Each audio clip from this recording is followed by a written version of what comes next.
So Justin Herbert is now a Los Angeles Charger. I'll be honest, it's not what I would have done, not the decision I would have made if I was the Chargers. I have not been as high on Herbert as some other people.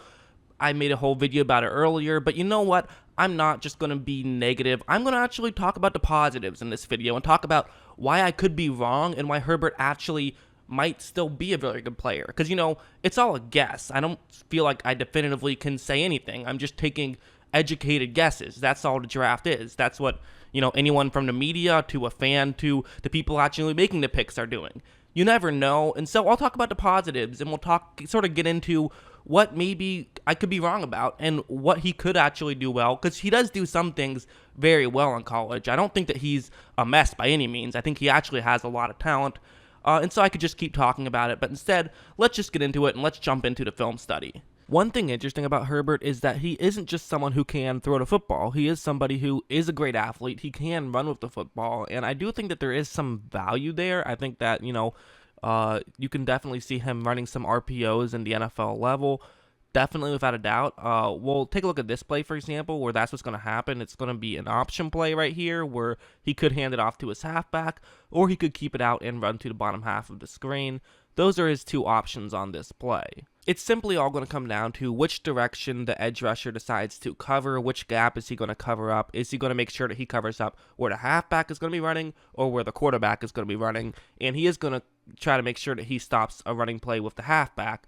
And so because of that, Herbert is going to take this ball himself. And so basically what's going to happen then at the second level is there is an Oregon player who's going to run over to make sure that he's blocking that Wisconsin player, but this is going to leave another Wisconsin linebacker pretty much completely free to try to tackle Herbert here.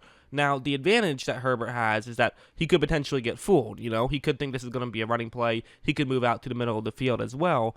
But as you see right after that point, it doesn't work out too well. I mean, Herbert is trying to get around him, but at this point, it was just a good read by that Wisconsin linebacker. So that's one step right there is, okay, you're in a bad situation, more so due to a good read than anything else. You can still run forward and gain some yards, but watch how Herbert is going to be able to just outrun him here. He gets a good stiff arm.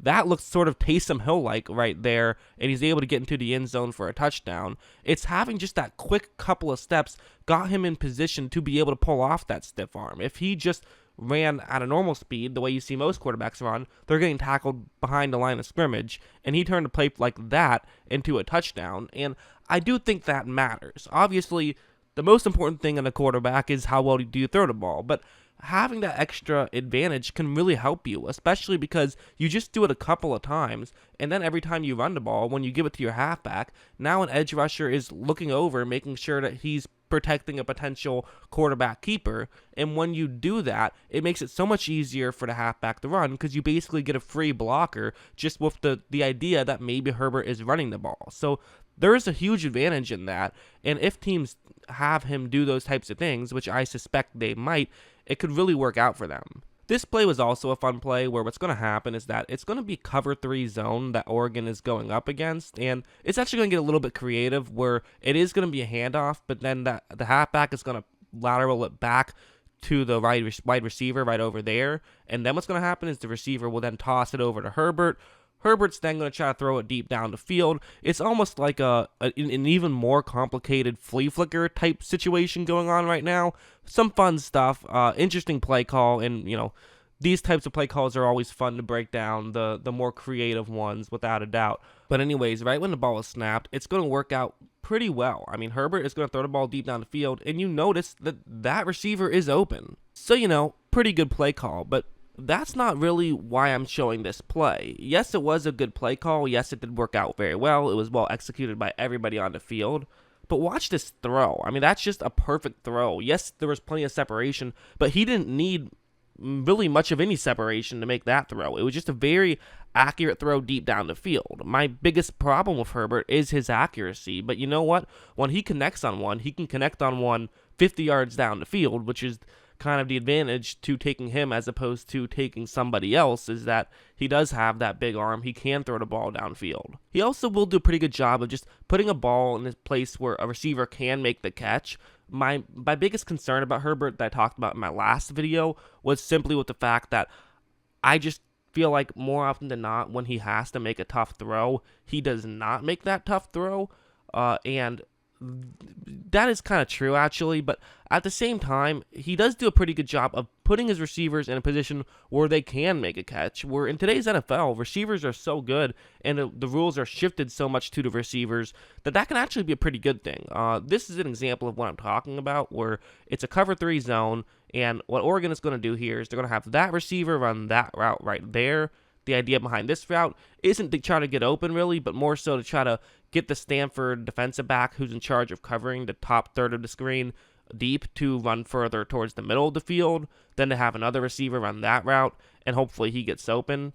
And that part does work, but another Stanford player realizes this, does a good job of staying back right here, so some separation. As you see, number 21 is now turned away from the quarterback, so that's an advantage, but at the same time, I mean, definitely not wide open, not a dream scenario when you drew this play up, but Herbert is still going to give his player a chance. Watch how he just fires one in there, and really that's just a good throw. It's a very, quick throw, got there in a hurry, and that's how they were able to get the touchdown on that play. Was that some spectacular play by Herbert?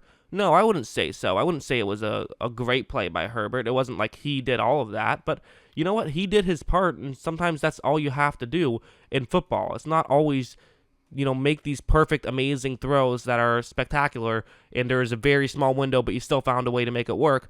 Sometimes just give your receiver a chance, and oftentimes they can show you why they're good receivers. They can show you why they're Division I athlete receivers, or in the NFL, why they're NFL-level receivers. That's just what they can do. So I do think that that'll actually probably be more of a benefit than a bad thing. I think you see Case Keenum do this a lot, where he'll just throw it up to guys, and they'll be able to make catches, and people will say, oh, well, that wasn't very talented from Keenum.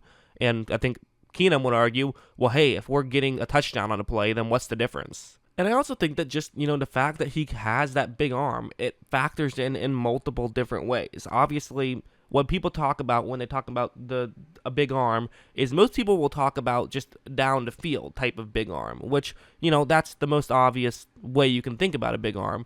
But there's actually several ways a big arm can come into play, and one of which will be shown on a play like this, where it's going to be a cover 1 hole, and what the play is going to be is that it's going to be play action, and then have a receiver running that route right there. So this is kind of a better concept against zone coverage, because there's more people who are watching the quarterback and being ready for a run. But even on this play, it can work. The player in the middle of the field will probably suspect the run, move in a little bit, and then there could be an opening deep down the field. That's what could happen. And it does. Herbert has an open receiver. There's some separation here. He definitely has a window to fit it through.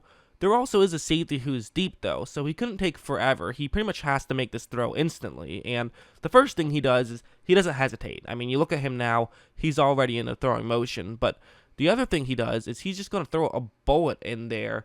I think the safety was too far away for that to really matter, but even if the safety had made a perfect break on that play, it still was never going to be knocked away unless he was just out of position, quite frankly, or just saw something beforehand and realized that that's what was going to happen, because no way was that going to end up being a bad thing, really. So yeah, I mean, listen, do I have my problems with Herbert as a quarterback? I do. I'm not going to pretend I don't. I think that he has some flaws, but I've talked about those before. I do think that he has value as a quarterback, and there is a chance, there's a greater than 0 chance he's a franchise quarterback, without a doubt. I'm not one of those people that will say, I don't love him, so I think he's a bust. That's just not what I do. People keep talking about him being a bust, but we never know. I mean, last year, everyone talked about Daniel Jones being such a mess and what a terrible quarterback that they chose instead of picking Haskins, and then all of a sudden, I think now, pretty much everyone would rather have Jones than Haskins, although I still think Haskins has a shot. I think it's too early to totally call him dead just yet. But I mean, listen, everyone said that Josh Rosen was the better prospect than Lamar Jackson. We never do know, and us media people, I say us media people, I'm not really sure I count as a media person, but us people who make a living talking about sports, we really don't know what we're talking about. We just do our best to give you our opinions, and if you agree with us, cool, and if not, that's also cool. So, yeah. Anyways, hope you guys enjoyed this video. Hope you guys are enjoying all my videos. I'm going to have made a decent amount. I'm going to make a decent amount more. So, keep watching. Be on the lookout for future videos, and of course, as always, thanks for watching.